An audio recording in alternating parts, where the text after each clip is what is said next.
After so many days, there was news of sold out stadium only for the match to end in 2.5 days.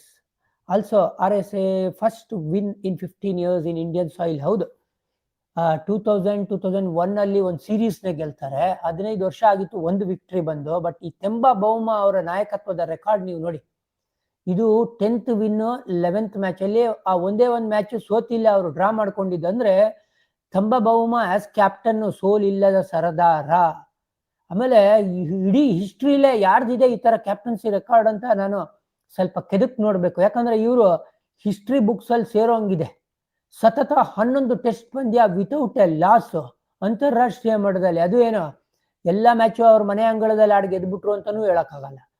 Bangladesh tour ಮಾಡಿದ್ರು, ಅಲ್ಲಿ match ಗೆದ್ರು, ಆಸ್ಟ್ರೇಲಿಯಾನ beet ಮಾಡಿದ್ರು England ಅಲ್ಲಿ WTC final ಅಲ್ಲಿ. ಆಮೇಲೆ ಇಂಡಿಯಾಗೆ ಬಂದು ಈಗ ಇಂಡಿಯಾ ವಿರುದ್ಧ ಫಸ್ಟ್ ಟೆಸ್ಟ್ ಮ್ಯಾಚ್ ನ ಗೆದ್ದಿರೋದು. ಹಾಗಾಗಿ ತೆಂಬ ಬೌಮ ಸ್ಪೆಷಲ್ ಪರ್ಫಾರ್ಮೆನ್ಸ್ ನ ಕೊಡ್ತಾ ಇದ್ದಾರೆ, ನೋ ಡೌಟ್.